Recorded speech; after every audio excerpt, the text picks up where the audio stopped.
Male and female reproductive systems are basically, it consists of organs and glands. Some of these organs and glands, they secrete hormones that help to regulate processes. Others, they help to maintain secondary sexual characteristics. Okay. So meiosis and sex cell production. Okay. So the male sex cells are called sperm. The female sex cells are called eggs, or the more precise term is oocytes. Okay. So sex cells always have one set of genetic instructions found on their 23 chromosomes, which means that sex cells are always haploid. They are always haploid because they only have one set, which is haploid is written as 1N, which is another way of saying only 23 chromosomes. Okay, sex cells only have 23 chromosomes. Okay. This is as opposed to body cells. Body cells are basically all other cells of the body, which have two sets of chromosomes, meaning 46 in total. Okay.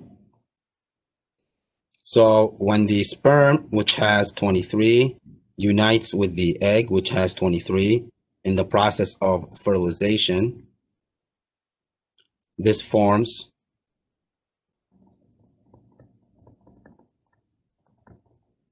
this forms the zygote, which restores the 46 chromosomes. Diploid, which is written as 2N. Okay.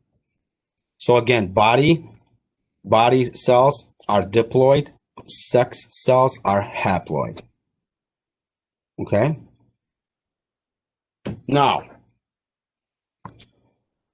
the sex cells, which are the sperm and the egg, these are produced by a special type of cell division. It's a type of cell division called meiosis. Okay. Now, meiosis reduces the number of the chromosome.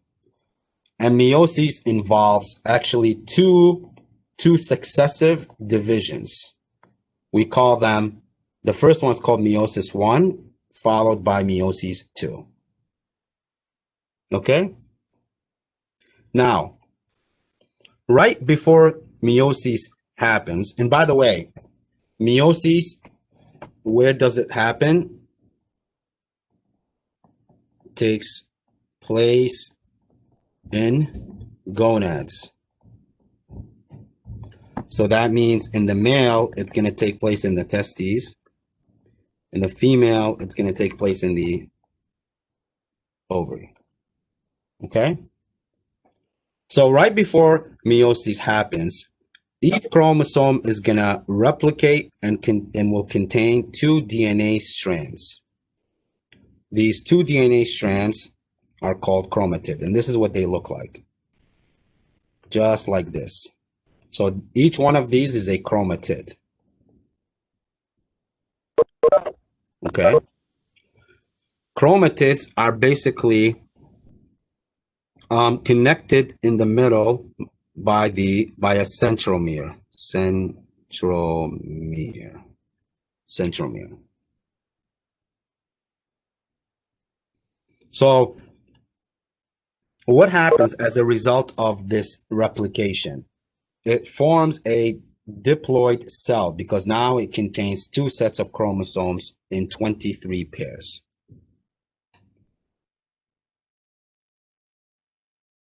So we have a diploid cell that enters meiosis 1.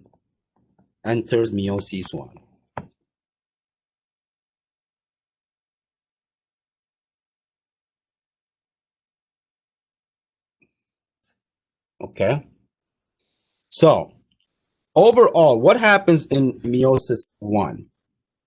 Meiosis 1, we are dealing with what we call homologous chromosomes. Homologous chromosomes. In meiosis 1, we are dealing with homologous chromosomes. I'll explain to you guys what homologous chromosomes are in a second, okay? I want you guys to know and keep this in mind. At the end of meiosis 1, what results is haploid cells. We get haploid cells.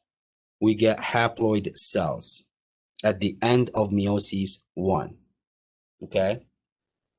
And the haploid cells that we got from meiosis 1 enter meiosis 2. Whenever you see any question dealing with meiosis 2, the question should be dealing with now chromatids. So on the question in the last exam, if the question is about meiosis 1, look for homologous chromosomes. If the question is about meiosis 2, look for chromatids, okay? Now, at the end of meiosis 2, we also produce haploid cells. Haploid cells. So this is an overall introduction to meiosis. Okay, so here we see this is the diploid cell that started out with 2 chromosomes. 2 chromosomes, which undergoes meiosis 1. See that? Meiosis 1. So here we have how many chromosomes? By the way, I'm going to tell you guys a trick. The easiest way to count a chromosome, because chromosomes can look like this, a line with a dot in the middle, or they can look like an X with a dot in the middle.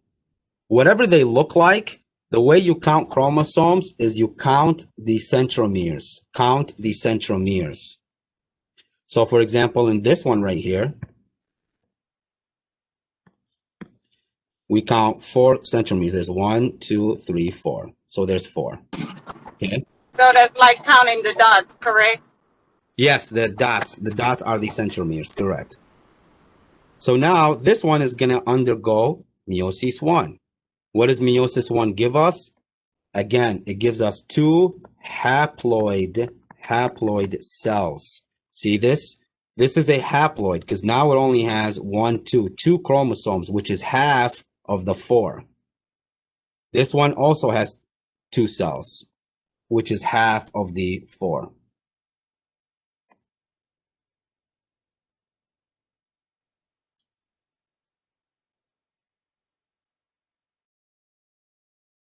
Half of the 4. So now each one of these that we got at the end of meiosis 1 will undergo meiosis 2. Okay. And you could see at the end of meiosis 2, we haploid cells for haploid because look at it. Now we only have 2. Each one of these has 2 chromosomes, which is half of the 4. Okay.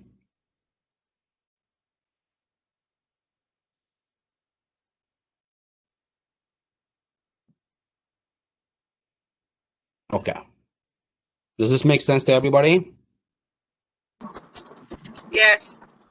Okay. So meiosis 1, it's gonna go into 4 phases. The 4 PMAT phase, telophase, and anaphase and telophase, abbreviated with PMAT. What happens during prophase 1? Okay. Now, during prophase 1, what happens is that there is a synapse that takes place. A synapse that takes place. Okay. Synapse. Synapse basically means pairing of homologous chromosomes. Pairing of homologous chromosomes. They pair together. And then after that, also in prophase 1, exchange happens.